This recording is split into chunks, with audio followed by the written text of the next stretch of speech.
Pessoal, hoje é dia 24 de dezembro de 2024. Eu não ia aparecer aqui no TV Injustiça. Eu ia, só curtir o meu Natal. Passei o dia hoje na cozinha, fazendo maionese, fazendo arroz colorido, com passas. E, infelizmente, nem todo mundo vai ter essa oportunidade de fazer isso que eu fiz hoje. Embora eu tenha ficado fazendo isso, eu fiquei com o coração apertado o dia inteiro pensando no Daniel Silveira. Eu estava, não digo satisfeita com o que aconteceu com ele, estava um pouco mais aliviada, porque ele tinha recebido o livramento condicional, inclusive o último TV Injustiça foi sobre o livramento do Daniel Silveira, em que eu expliquei que aquilo ali não é uma liberdade de forma alguma, ele permanece preso ali no regime da prisão domiciliar, expliquei que aquilo ali não é uma liberdade, mas enfim, era um regime menos rigoroso do que ele estava até então, que era na colônia agrícola. Beleza, ia passar o Natal em casa e tudo bem. E hoje todo mundo foi surpreendido com a nova prisão do Daniel Silveira. E quando a gente foi ver o que aconteceu, a gente viu que o advogado justificou que o Daniel teve um problema de saúde, precisou se deslocar até um hospital, um posto médico, e por ele ter chegado depois do horário estabelecido para o retorno dele, de 10 da noite às 6 da manhã, salvo engano. Então ele teve essa crise renal, salvo engano, de noite, já depois do horário que ele deveria estar em casa, foi ao médico. Obviamente, não dá para você ali requerer uma decisão judicial. Você é uma emergência médica, você tem que ir e comunica depois. Ele foi ao médico e chegou em casa às 2 da manhã. E hoje já saiu a decisão nova de prisão. Falei, mas peraí, então realmente colocaram um capanga ali do lado, na porta dele, para saber o horário que ele chega, o horário que ele sai. Isso aí, pessoal, eu fui juíza de execução penal durante muitos e muitos anos. Então, o que eu estou falando aqui não é de orelhada. O que eu estou falando aqui não é de orelhada. Ninguém, rigorosamente ninguém, nem os homicidas, traficantes, nada, ninguém recebe esse tratamento. Ninguém tem um capanga parado ali na sua porta, anotando na cadernetinha os seus horários. Não existe isso. Nem para os piores homicidas. Mas fizeram isso com o Daniel. Inclusive, no TV Injustiça, eu cheguei até a cantar pedra. É capaz de botar um capanga lá na porta dele. Mas o que acontece é o seguinte, até onde eu sei, o Daniel, ele mora na zona rural. Eu não sei exatamente quanto tempo da casa dele até o centro da cidade, onde tem o hospital. Mas pela minha experiência de pessoa que andou por aí por zona rural por muitos anos, juíza de cidade pequena, da zona rural muitas vezes dá 30, 40 minutos até o centro da cidade. Então você para isso, de repente para abastecer, para comprar uma água, alguma coisa assim. Passou lá a 1h30 que o Alexandre disse que ele estava na rua sem explicação.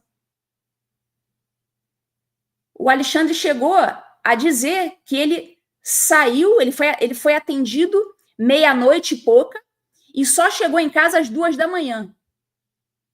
Você veja o preciosismo.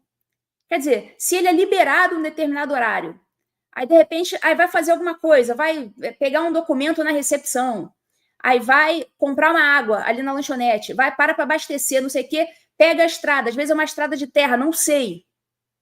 Eu, pelo menos, quando morava no interior, eu pegava muita estrada de terra. Eu tive que comprar um carro daqueles com tração nas 4 rodas.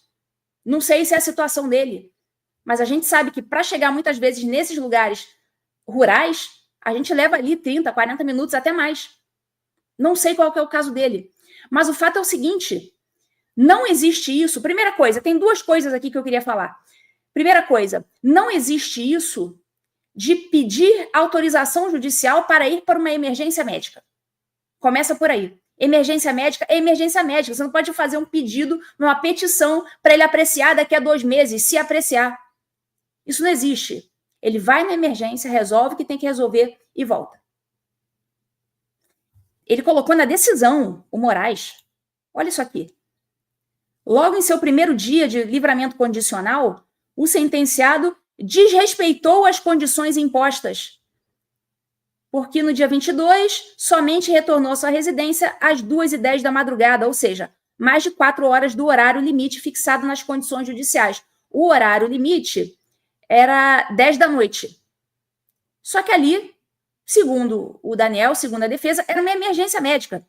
Então, isso aí não é cabível. Você vai, é atendido e depois você justifica. É assim que acontece.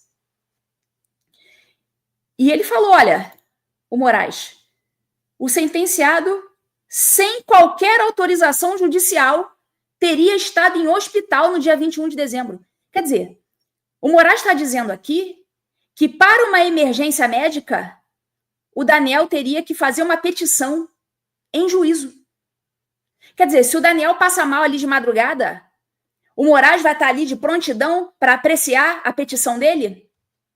É claro que não, né? Vai deixar morrer igual deixou o Clezão. É isso que vai acontecer. Então, nesses casos, o apenado, ele vai, faz o que tem que fazer e depois justifica para o juiz da execução. Que, inclusive, é o que diz na Lei de Execuções Penais, que eu vou colocar aqui para vocês verem que eu não estou mentindo. Isso não é delírio meu, está escrito aqui, olha, artigo 118 da Lei de Execuções Penais. A execução da pena fica sujeita à forma regressiva, ou seja, você pode regredir de regime, com a transferência para regimes mais rigorosos, ou seja, você pode ir do aberto para o semiaberto ou do semiaberto para o fechado, você pode regredir, portanto, quando o condenado, praticar fato definido como crime doloso ou falta grave. Nesse caso, o descumprimento das medidas cautelares impostas para o livramento condicional seria considerado o descumprimento uma falta grave. Só que olha o que está escrito lá no parágrafo 2º, lá embaixo, coloquei de vermelho. Nas hipóteses do inciso 1, ou seja, quando houver essa falta grave, deverá ser ouvido previamente o condenado. Então, o que era para o Moraes ter feito? Primeiro, que não era para o Daniel estar preso coisíssima nenhuma. Só estou dizendo aqui, por amor ao debate, para vocês saberem o absurdo de tudo. Tá? Primeiro que não era para ele estar preso, não era para ele ter sofrido nada disso. Mas, enfim, vamos partir daqui. Tá, ele está preso, está cumprindo pena. Tá cumprindo medida cautelar. Era para ele ter sido intimado para justificar o que ocorreu. Aqui está dizendo, ouvido previamente o condenado. Então, antes de dar a canetada, jogando o cara no calabouço novamente, era para ele ter intimado para explicações. Aí ele ia receber a explicação. Simples assim. Ele tinha que ser intimado previamente para se justificar e não sair tomando canetada assim. Não é prende e depois justifica. Não, primeiro intima para justificar.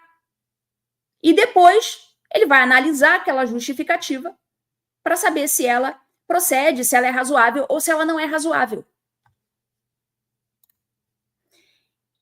Mas tudo isso aqui que eu estou falando, pessoal, é óbvio, eu sempre faço esse disclaimer.